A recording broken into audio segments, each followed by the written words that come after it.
Course registration is open with limited seats. Book your seats now. नमस्कार जी, मैं हूं पुनीत। आप देख रहे हैं एस्ट्रो पीडीसी प्रोग्राम में आपका तहे दिल से स्वागत करती हूं। एक बार फिर से स्वागत है और लगातार हम आपके साथ जुड़ते रहते हैं और ये कहते रहते हैं कि एस्ट्रो पीडी को आप इतना प्यार और इतना मान देते हैं कि कभी कभी ऐसे लगता है कि ये जो शो शुरू किया, पता नहीं कभी कहते हैं ना कि अच्छे अच्छे काम के लिए मुहूर्त निकलवा लेना चाहिए। पता नहीं क्या किया होगा, क्या पुण्य किए होंगे जो इस सेट पे आते हैं और सुनील जी को आपकी प्रॉब्लम्स हल करने का मौका मिलता है, सौभाग्य मिलता है। तो कैसे रहे आपके दिन? आज एक बार फिर से हाजिर हैं हम और आज जो बात करने वाले हैं वो करने वाले हैं राहु की। डर लगता है बहुत सारे लोगों को राहु से। आज वो डर जो है वो भगाना है और सही स्थिति बतानी है। राहु अच्छा, राहु बुरा, आपकी कुंडली में क्या कर रहा है, ये सब कुछ बताएंगे। लेकिन आपको ये बता दें कि नीचे जो नंबर लिखे गए हैं ये अपॉइंटमेंट नंबर हैं, इसी पे ही आपको कॉल करनी है। अगर आप दूर रहते हैं, विदेश में रहते हैं, तो टेलीफोनिक अपॉइंटमेंट भी आप ले सकते हैं।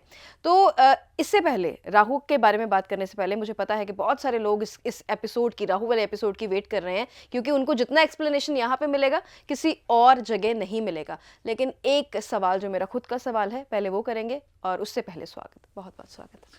नमस्ते। नमस्कार। सुनील जी, कोर्स का आपके सेकंड बैच शुरू हो गया है। जैसा रिस्पांस सोचा था उससे भी बेहतर रिस्पांस मिल रहा है। अब आगे की क्या कहानी है, मतलब कैसे जो लोग, एक बार फिर से बता दीजिए, आप तक पहुंचे, क्योंकि क्वेरीज बहुत सारी आ रही हैं और लगातार फोन पे फोन हैंडल करना भी मुश्किल हो जाता है। एपिसोड में बता देंगे तो सबके लिए इजी हो जाए। जी पुनीत जी, पहला कोर्स हमारा शुरू हुआ था, पहला बैच जो शुरू हुआ था वो आज से 4 महीने पहले शुरू हुआ था। तो वो लाइकली 2-2.5 महीने में वो हम कोर्स को क्लोज कर देंगे। दूसरा बैच जो शुरू होने वाला है, बेसिक एडवांस बेसिक कोर्स है ये।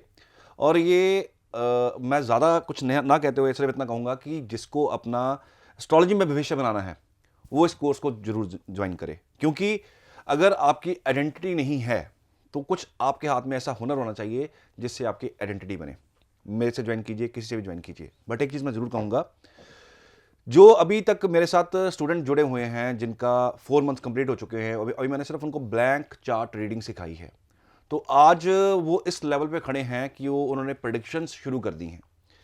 और प्रेडिक्शंस ऐसी हैं कि कोई किसी जगह से सीखा हुआ स्टूडेंट और मेरा स्टूडेंट अगर खड़ा कर दिया जाए तो वो ऐसी ऐसी बातें बता सकता है कि जो शायद सिर्फ आपको बताऊंगी और दूसरा स्टूडेंट शायद इतना ना कर पाए। ये मैं कोई बहुत घमंड वाली बात नहीं कर रहा, लेकिन कोर्स में इतनी जान डाली गई थी कि एक राशि को डीपली एक्सप्लेन किया गया कि अगर सिर्फ राशि ही दे दी जाए, अभी ग्रह तो हमने करने हैं, ग्रह तो मैंने करवाने हैं, अभी वो अभी चलेंगे अभी अगली क्लासेस में। अभी सिर्फ राशि चार्ट ही उनको ऐसा पढ़ना आ गया है कि वो मेरे एक स्टूडेंट है कि वो रूटीन में मेरे पास आते रहते हैं। बाकी तो कोई ओवरसीज़ है, कोई कनाडा से है, कोई अमेरिका से है, कोई यूएस से वहाँ से है, यूके से है, तो अलग अलग जगह से है, इंडिया से भी हैं। मतलब टोटल जो क्लास है वो पैन वर्ल्ड से क्लास जो है चल रही है। तो एक स्टूडेंट मेरे नज़दीक रहते हैं, वो मेरे पास आते रहते हैं। तो वो क्या करते हैं कि एक बार वेटिंग होता है तो वो बाहर बैठ के लोगों की प्रेडिक्शन कर देते हैं और लोग कहते हैं कि बाहर इतना बड़ा अगर आपने वो दिखा दिया तो अंदर क्या होगा। सो प्रेडिक्शंस जो हैं वो आनी चाहिए, क्योंकि मैं प्रेडिक्शन मास्टर बनवा रहा हूँ, मैं उपाय मास्टर नहीं बना रहा। उपाय भी वो सीखेंगे, लेकिन प्रेडिक्शन मास्टर कि जब प्रेडिक्शंस हों तो ऐसी हों कि सामने वाले के पैरों से के नीचे से ज़मीन खिसक जाए कि इनको कैसे पता। एस्ट्रोलॉजी में इतनी जान है और कोर्स में भी इतनी ही जान है। सो बहुत डिफाइंड है, बहुत रिफाइंड है, बहुत अच्छी चीज़ें इसमें हैं, बहुत रिसर्च है, वेदास इसके अंदर हैं। सो राशि में इतना कुछ कवर कर दिया, अभी तो ग्रह पड़े हुए हैं। तो नेक्स्ट बैच जो शुरू होने जा रहा है वो 3 दिसंबर को शुरू होने जा रहा है। लिमिटेड सीट्स हैं और फर्स्ट कम फर्स्ट सर्व है। बहुत लोगों को की इनरोलमेंट हो चुकी हुई है, तो जिनकी नहीं हुई, जो वेट कर रहे हैं, वो करवा लीजिएगा, क्योंकि सीट एक बार फुल हो गई उसके बाद सीट नहीं मिलेगी, फिर वेट करना पड़ेगा। पता नहीं दोबारा मैं कब शुरू करूं, 6 महीने में करूं, साल में करूं, मुझे खुद नहीं पता। लेकिन सेकंड बैच उनके लिए जिन्होंने बहुत कॉल किए, जिन्होंने बहुत मेल्स की, जिन्होंने बहुत वेट किया, उनके लिए सेकंड बैच ओपन किया मैंने और ये जल्द शुरू हो जाएगा। 3 दिसंबर का इसका डेट है स्टार्ट का, पहली क्लास का। सो वेट ओवर है। खुद पढ़ाऊंगा, खुद टीच कर रहा हूँ, कोई वो नहीं है कोई और पढ़ा रहा है, मैं खुद पढ़ा रहा हूँ और हर वो चीज़ डाल रहा हूँ जो चीज़ मेरे इस 15 साल के तजुर्बे में रही, वो हर चीज़ मैं इसमें डाल रहा हूँ। और स्टूडेंट्स बहुत अच्छा कर रहे हैं। उम्मीद है आप भी जो ज्वाइन करेंगे तो आप भी बहुत अच्छा करेंगे, क्योंकि जिसकी वैल्यू ना हो उसको वैल्यू बनानी पड़ती है। और ये एक ऐसी आइडेंटिटी है लोग आपसे टाइम मांगते फिरेंगे। जो ये कोर्स करेंगे उनसे लोग अपॉइंटमेंट मांगेंगे, जैसे मेरा वेटिंग चल रहा है वैसे उनका भी वेटिंग चलने वाला है। सो अपना एनरोलमेंट टाइम नहीं करवा लीजिएगा। तो कितनी अच्छी बात है। कोर्स के बारे में कुछ दिन पहले तक आपसे अभी बात ही कर रहे थे कि कोर्स शुरू करना है। फर्स्ट बैच हो भी गया और बहुत सक्सेसफुली जरा जो है वो निकल के गया है, और अब जो सेकंड बैच है उसमें भी एनरोलमेंट जो है वो जारी है। तो फटाफट कीजिए, क्योंकि बात ये है कि बाद में कभी कभी होता है ना, चलो कर लेंगे, वो कर लेंगे वाली बात में बहुत सारी बातें जो है वो निकल जाएंगी, तो फिर आगे इंतजार करना पड़ेगा। क्योंकि मैं जानती हूँ कि बहुत सारे लोग हैं जो चाहते हैं कि हम एस्ट्रोलॉजी सीखें और सुनील जी से ही सीखें, तो फिर यही मौका है, कर लीजिए। बाकी आज का जो एपिसोड है मेन तौर पे राहु को लेके है। सुनील जी, बहुत शोर है राहु का जी। बहुत प्लेटफॉर्म्स पे है, बहुत एस्ट्रोलॉजर्स भी करते हैं, बहुत लोग भी पूछते हैं। सो राहु राहु राहु, मतलब आज फिर राहु के बारे में बात हो जाए। राहु का शोर इसलिए है पुनीत जी, क्योंकि राहु एक ऐसा अकेला ग्रह है जो छप्पड़ फाड़ के देता है। आपने आमतौर पे सुना होगा, कई बार मैं भी कई बार वीडियोस देखता हूँ, उसमें लिखा होता है कि राहु देगा छप्पड़ फाड़ के। एक्चुअल में राहु छप्पड़ फाड़ के देता है, लेकिन ये सबको नहीं देता। अब किसी की दशा लगी हो, महादशा चल रही हो राहु की, लेकिन उसका बहुत वर्ष पीरियड चल रहा होता है। किसी की दशा राहु की चल रही हो, उसका बहुत ग्रोथ हो रहा होता है, वो लिमिट्स क्रॉस कर रहा होता है, और वो लिमिट्स ऐसे क्रॉस कर रहा होता है कि आज उसके पास एक गाड़ी थी, कल और बड़ी गाड़ी, 2 गाड़ियां, 3 गाड़ियां, डे बाय डे राइज कर रहा है। बड़े बड़े उद्योगपति हैं जो राहु की महादशा में बहुत ऊपर तक गए हैं, बहुत ऊपर तक। राहु ऊंचाई पे भी लेके जाता है, नीचे भी लेके आता है। चींटियों का जो जगह होती है जहां चींटियां रहती हैं, आपने देखा होगा, पहाड़ होते हैं चींटियों के पहाड़। बेसिकली इसको चींटियों का पहाड़ कहा गया है, मिट्टी का पहाड़ जो बनाती हैं। राहु को मिट्टी का पहाड़ कहा गया है, क्योंकि राहु जिस तरह से हाइट पे लेके जाता है वैसे ही नीचे भी लेके आता है। लेकिन इसके पीछे कंडीशन है। पहले तो आपको मैं ये बताऊंगा कि राहु आपने अपनी कुंडली में देखना कैसे है, कि आपका राहु कैसा है। सभी को ये एक क्वेश्चन होता है कि सर मेरा राहु देखिए कैसा है, क्योंकि मुझे करोड़पति बनना है, मुझे अरबपति बनना है। बड़ा कॉमन क्वेश्चन है, ये मेरे पास आता है। तो राहु लॉटरी लगवाता है, राहु के बिना लॉटरी लग ही नहीं सकती। राहु के बिना कोई आपको ऐसी न्यूज़ मिल नहीं सकती जो अचानक आती हो, और लॉटरी उसमें से एक है। लोग कहते हैं लॉटरी नंबर दो, लॉटरी नंबर कभी नहीं दिया जाता। तो राहु क्या है? राहु दरअसल चींटियों का पहाड़ है। चींटियों ने जो मिट्टी का पहाड़ तैयार किया है वो है राहु। राहु जैसे ऊपर लेके जाता है वैसे ही नीचे भी लेके आता है, लेकिन उसके पीछे भी कंडीशन है। कंडीशन क्या है मैं आपको बताऊंगा। कंडीशन ऐसी है कि जो कुंडली के अंदर जिसका राहु अच्छा है वो तो बहुत अच्छा बिहेव करेगा, और जिसका राहु खराब है उसका बिहेवियर बहुत खराब होगा। उसका राहु बहुत गलत बिहेव करेगा, उसको बहुत डाउनफॉल पे लेके जाएगा। अब किसी की महादशा लगी हो राहु की, और राहु बहुत हाइट पे लेके जाता है, अब राहु की महादशा लगी हो वही दशा में आप नीचे भी गिरे हुए हो। तो राहु डिपेंड करता है आपकी कुंडली के अंदर राहु किस पोजीशन में है। ऐसा नहीं है कि राहु स्कॉर्पियो में है, वृश्चिक में है तो ही खराब है, ऐसा नहीं है। राहु और कई कंडीशन में अच्छा भी है और कई कंडीशन में खराब भी है। राहु स्कॉर्पियो में भी वेल बिहेव करता है। किसी की कुंडली में स्कॉर्पियो में राहु हो तो भी अच्छा परफॉर्म करता है, उसके पीछे भी कंडीशन है, वो मैं बताऊंगा आपको आज। सो लॉटरी राहु ही लगवा सकता है। राहु के बिना कोई और प्लेनेट नहीं है जिसके अंडर लॉटरी लगे, क्योंकि जो अचानक आती खबर है वो सिर्फ राहु के अधीन ही आती है, और लॉटरी उसमें से एक है। जो अचानक न्यूज आती है कि आपकी लॉटरी लगी, सो लॉटरी राहु के दौरान लगती है। लोग कहते हैं लॉटरी का नंबर दे दो, ऐसा कुछ नहीं होता, कोई भी नंबर नहीं दे सकता। वो सब मुझे जो लगता है वो फ्रॉड है कि लॉटरी का नंबर लग जाएगा, ये ऐसा कुछ नहीं होता। ये जो लॉटरी होती है ये बिल्कुल अनप्लान्ड तरीके से निकलती है, अनप्लान्ड तरीके से, पता ही नहीं किसकी लगनी है, वो राहु के अधीन आती है। सो किसका राहु अच्छा है किसका राहु खराब है वो आप समझने की कोशिश कीजिएगा। थोड़ा सा अगर ध्यान से समझेंगे तो आपको समझ आएगी कि आपकी कुंडली के अंदर राहु ने अच्छा किया तो क्यों किया, खराब किया तो क्यों किया। नंबर 1, जो राहु है वो आपकी कुंडली के अंदर नेटल चार्ट के अंदर D1 चार्ट के अंदर जहां बैठा हुआ है उसका मालिक देखिए, उसका डिस्पोजिटर देखिए कहां है, वो किस पोजीशन में है। मान लीजिए आपकी कुंडली में राहु स्कॉर्पियो का ही है, वृश्चिक का ही है, मंगल वेल प्लेस्ड है, तो राहु आपको खराब नहीं करेगा। राहु आपका 9 नंबर में बैठा हुआ है, उसको भी नीच का ही माना गया है। देखिए जुपिटर की, गुरु की प्लेसमेंट क्या है, तो भी राहु आपको बहुत खराब नहीं करने वाला, क्योंकि राहु से मारा हुआ इंसान वापस दोबारा उठ नहीं सकता। राहु जितना ऊपर लेके जाता है उतना नीचे गिराता भी है। सो इन 2 कंडीशंस में अगर आपका राहु अगर स्कॉर्पियो का है, अगर आपका राहु वृश्चिक का है, अगर आपका राहु गुरु की राशि में बैठे हुए हैं, तो भी अगर उसके डिस्पोजिटर यानी कि मालिक वेल प्लेस्ड है तो आपका राहु अच्छा है, ठीक है, वो आपको खराब नहीं करेगा, उसकी वजह से इतनी ट्रबल नहीं होगी। मान लीजिए आपका राहु मेष में है, मंगल बहुत अच्छी जगह पे बैठे हुए हैं, वो उच्च की राशि में हैं, वो वेल प्लेस्ड हैं, केंद्र में हैं, अपने मित्र राशि में है, तो भी राहु आपका अच्छा जाने वाला है। राहु कर्क में है और चंद्रमा बहुत अच्छी जगह प्लेस्ड है, बहुत अच्छी राशि में प्लेस्ड हैं, धनु में प्लेस्ड हैं, वो मीन में प्लेस्ड हैं, वो अपनी मित्र राशि में प्लेस्ड हैं, वहां बैठे हुए हैं, तो मान लीजिए आपका राहु आपको अच्छा परफॉर्म करने वाला है। उस केस में डिस्पोजिटर अगर वीक हो जाए, सपोज कीजिए डिग्री कम हो जाए उसकी, तो उसकी डिग्री बढ़ाने के लिए उस डिस्पोजिटर का उपाय करवाया जाता है, उसके ही जेमस्टोन डलवाए जाते हैं। ये एक टेक्निकल पार्ट है, मैं आपको समझा रहा हूं कि आपको थोड़ा अवेयरनेस हो जाए कि आपकी कुंडली का राहु कैसा है।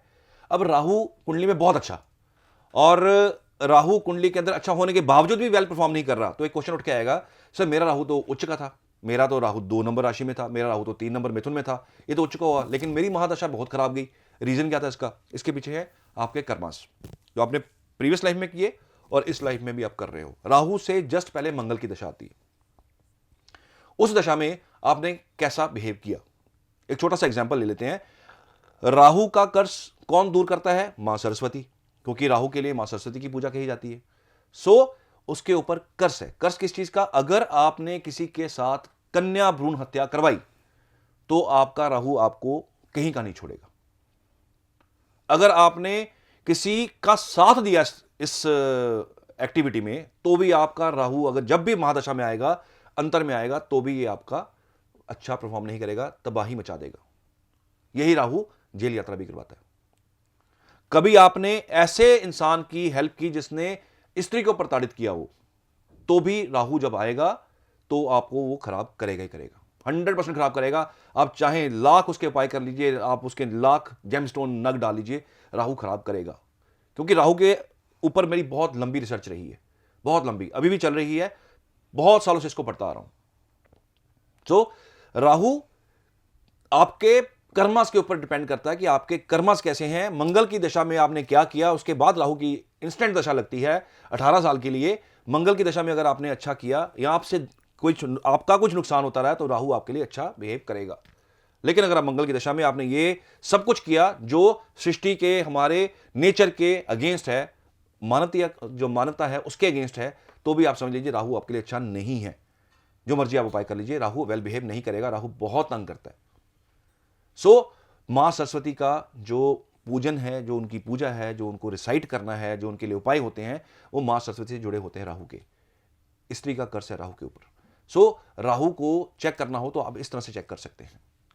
पेंडिंग कर्मा को ठीक, आपके पेंडिंग कर्मा तो आप इस लाइफ में ठीक करेंगे, लेकिन आप जो आपके कर्म चल रहे हैं, जो दशा से आप चल रहे हो, वो आपके अगर अच्छे हो जाएं, तो मान लीजिए आपका राहु अच्छा बिहेव करेगा, बहुत कुछ देगा। एक चीज और, राहु से एक फॉर्मूला है, मैंने अपने क्लास में भी ये डिस्कस किया था और आपको बताऊंगा। ये एक छोटा सा फॉर्मूला है, जो हम सिखा रहे हैं वो तो बहुत बड़ा एलेबोरेशन है।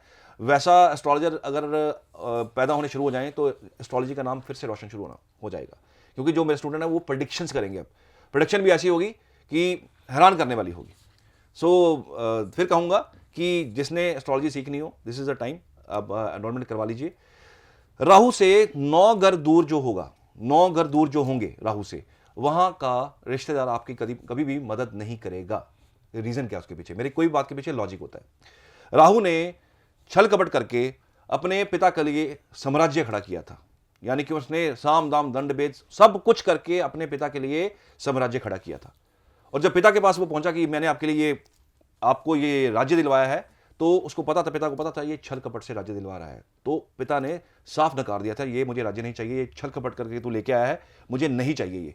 सो उन्होंने उसको डिनाई कर दिया था। सो राहु से 9 घर दूर, यानी कि आपके पिता का घर हो गया। राहु जहां भी हो वहां से 9 घर दूर पिता का डिनाइड एक्शन है। डिनाइड एक्शन की वजह से वहां का अगर कोई ग्रह बैठा हुआ है तो वो रिश्तेदार उसके लिए आप करेंगे, लेकिन वो आपका रिवर्ट नहीं करेगा, आपकी वैल्यू नहीं करेगा। ये एक फॉर्मूला है, अपनी कुंडली के ऊपर लगाइए, इसको चेक कीजिए, टेस्ट कीजिए। लॉजिकल बता रहा हूं, ये चीज निकल के सामने आएगी कि जिसके लिए आपने किया, आप कहते हैं ना मैंने किया लेकिन मेरा रिवर्ट नहीं सर मुझे मिला, मुझे वैल्यू नहीं मिला।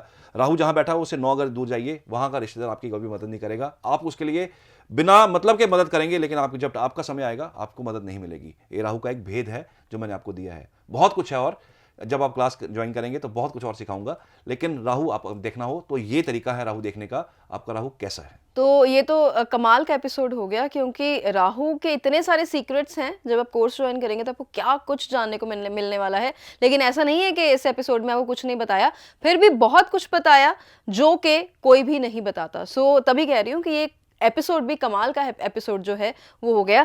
फटाफट गुड लक रिपोर्ट के बारे में बात कर देते हैं। आज जो लकी व्यूअर हैं वो हैं, जिनकी लकी मेल निकली है, निधि आशीष हैं, श्री गंगानगर राजस्थान से हैं। इन्होंने प्रॉब्लम तो नहीं बताई, गुड लक रिपोर्ट अपनी जल्दी मांगी है। बोल दिया है कि मैं जो कुछ है वो रिपोर्ट में ही लिख के भेजूंगी, और ये अपनी मेल में ही लिख के भेजूंगी। लेकिन मैं ये ज़रूर जानना चाहती हूँ कि मुझे जल्दी से कोर्स ज्वाइन करना है। मैं 2 बच्चों की माँ हूँ, मेरा बच्चा अभी अभी हुआ है, तो मैं इसके साथ क्या मैनेज कर पाऊंगी कोर्स? टोटली ऑनलाइन कोर्स है ये, और ये छुट्टी वाले दिन ही होगा। पहला बैच जो चल रहा है वो संडे के दिन चल रहा है, दूसरा बैच जो है हम सैटरडे में मैनेज करेंगे इसको, और टाइम भी ऐसा होगा जो शाम का टाइम, ऑलमोस्ट इंडिया का शाम का समय होगा, ताकि सभी इसके लिए जो भी एनरोल होंगे उनको समय मिल सके। सो जो भी जिस भी कंडीशन में बैठे हैं, घर बैठ के अपने करना है, टोटली ऑनलाइन कोर्स है। टिप ऑफ द डे क्या कहती है? आज तो राहु का मैंने ऐसा एक सीक्रेट बता दिया आपको कि अगर आप चेक करेंगे तो आपको इसका आंसर मिल जाएगा। टिप ऑफ द डे मुझे लगता है कि राहु के बारे में ही देना चाहिए। राहु हमेशा आपको ऑप्शंस देगा, ये टिप समझ लीजिए, सलाह समझ लीजिए, इसको उपाय समझ लीजिए। राहु हमेशा ऑप्शन देगा आपको, केतु कभी ऑप्शन नहीं देता, राहु ऑप्शंस देता है आपको। वो जो ऑप्शन है वो आपको डिसाइड करना है कि क्या करना है। राहु नशे की तरफ भी लेके जाएगा, राहु हाई एनर्जी की तरफ भी लेके जाएगा, कि एनर्जी किस तरफ लगानी है। राहु एनर्जी आपकी कुंडली की वो एनर्जी है जो बहुत हाई एनर्जी है, वो किस तरफ लगानी है ये आपको डिसाइड करना है। क्योंकि अगर राहु की एनर्जी आपने सही जगह यूटिलाइज कर ली तो आप वर्ल्ड फेमस होने वाले हैं, आपको वर्ल्ड फेमस होने से कोई नहीं रोक सकता। तो फिर यही कहेंगे कि जाते जाते आपको टिप भी मिल गई, जाते जाते आपको एक ऐसा एपिसोड मिल गया जो मुझे लगता है कि जब आप कमेंट्स में भी देखेंगे, लिखेंगे, आप जब ये एपिसोड पूरा स्क्रॉल करके देखेंगे तो आपको ऐसे ही लगेगा कि आज जो हमें ज्ञान मिला है शायद पहले कभी नहीं मिला। और खासियत है ये सुनील जी की। और ये भी होता है ना कि जब एनर्जी ज़्यादा होती है, आपको बता रहे हैं तो बात और है, जब टीचर होते हैं तो एनर्जी और भी ज़्यादा दुगनी होती है। तो एनर्जी लीजिए, वो भी पॉजिटिव। ध्यान रखिए। धन्यवाद। Course registration is open with limited seats. Book your seats now.